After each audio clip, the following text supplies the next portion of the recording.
Hello students, today we are back with the second part of chapter Market Around Us. So students, आज का हमारा topic है shopping complexes and malls. हमने अभी तक पढ़ा है दो काइंड्स की मार्केट प्लेसेस होती हैं, एक weekly market and markets in our neighbourhood, और हमारे आसपास में जो शॉप्स वगैरह होती हैं या जो मार्केट हैं उनके बारे में। बट इनके अलावा भी अर्बन एरियाज में जो शहर होते हैं वहाँ पर बहुत सारी शॉप्स एक जगह पर होती हैं जिसे हम पॉपुलरली कहते हैं शॉपिंग कॉम्प्लेक्स। एंड बहुत से अर्बन एरियाज में large multi stored air condition buildings होती हैं जिसमें शॉप्स होती हैं डिफरेंट फ्लोर्स पे, जिन्हें हम कहते हैं malls. In these urban markets you get both branded and non branded goods. हमें दोनों टाइप के गुड्स यहाँ पे मिलते हैं।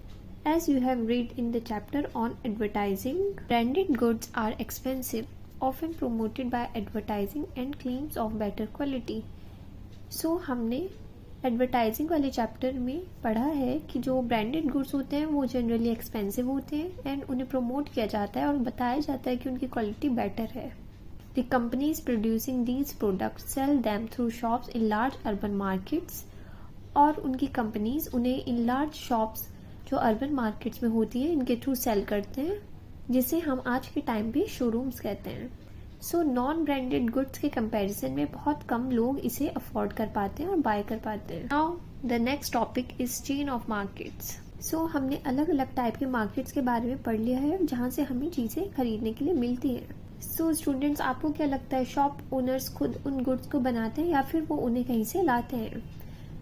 So goods are produce in factories में बनते हैं या फिर फार्म्स में बनते हैं और इन होम्स। हाउएवर हम उन्हें डायरेक्टली बाय तो नहीं करते हैं फैक्ट्री या फिर फार्म से, ना ही प्रोड्यूसर इंटरेस्टेड है सेल करने में small quantities such as 1 kilo of vegetables और 1 plastic mug. So people in between the producer जिसने वो गुड्स बनाए हैं और फाइनल कंज्यूमर्स जो कि हम लोग हैं, इनके बीच के जो लोग हैं उन्हें ट्रेडर्स कहा जाता है। The wholesale trader first buy goods in large quantities. सबसे पहले होलसेल ट्रेडर प्रोड्यूसर से गुड्स खरीदता है लार्ज क्वांटिटीज में, जैसे कि vegetable wholesale trader will not buy a few kilos of vegetable but buy in large lots of 25 to 100 kilos.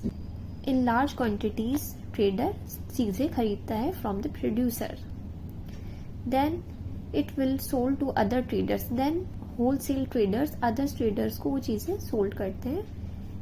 In these markets buying and selling take place between traders. So traders के बीच में ही, different traders के बीच में ही buying and selling होती है। सो इन्हीं links के थ्रू गुड्स दूर दूर तक पहुंच जाता है। The trader who finally sells this to the customer is the retailer, then the last trader जो फाइनली कंज्यूमर को चीजें सेल करता है, गुड्स को सेल करता है, उसे हम रिटेलर बोलते हैं। सो वो कोई भी एक ट्रेडर वीकली मार्केट में हो सकता है, वो कोई हॉकर हो सकता है नेबरहुड, या फिर शॉप्स हो सकते हैं शॉपिंग कॉम्प्लेक्स में। So we can understand this with the help of the following example. चलिए स्टूडेंट्स, हम इसे एक एग्जाम्पल के थ्रू समझते हैं। हर सिटी के कुछ एरियाज ऐसे होते हैं जो होलसेल मार्केट्स के लिए होते हैं। This is where goods first reach, जहाँ पर सबसे ज्यादा गुड्स पहले पहुंचते हैं and then supplied to other traders, और वहां से दूसरे ट्रेडर्स उन्हें ले जाते हैं। The road side hawker whom you read about earlier would have purchased a large quantity of plastic item from wholesale trader in the town. So जो हमें रोड साइड हॉकर देखने के लिए मिलते हैं वो इन्हीं होलसेल ट्रेडर्स से लार्ज क्वांटिटीज में सामान लेते हैं। He in turn might have bought these from another even big wholesale trader in the city. और जहाँ से उन्होंने सामान लिया है हो सकता है उन्होंने भी उससे ज्यादा बड़े होलसेल ट्रेडर से सामान बाय किया हो। On the next page, the wholesale trader would have bought a large quantity of plastic items from the factory and stored them in the godown.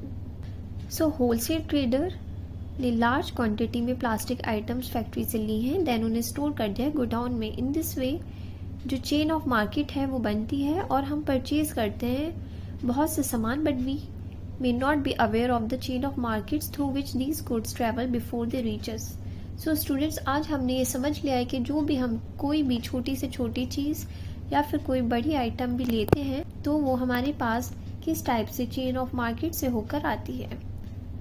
हम किसी भी चीज़ को डायरेक्टली परचेज नहीं करते फ्रॉम द प्रोड्यूसर्स। बीच में कुछ लोग होते हैं जिन्हें हम ट्रेडर्स बोलते हैं, जो लार्ज क्वांटिटी में वो गुड्स परचेज करते हैं फ्रॉम द प्रोड्यूसर्स, देन हमारे तक वो चीज़ पहुंचा देते हैं। So in today's lecture we have learn about shopping malls and complexes and about traders, retailers, producers and consumers. So again in this box एक स्टोरी दी है, Aftab the wholesaler in the city. So आप इसे एक बार read करिएगा। आज हम यहीं तक पढ़ेंगे। आई होप आपको सारे टर्म्स क्लियर होंगे। Thank you.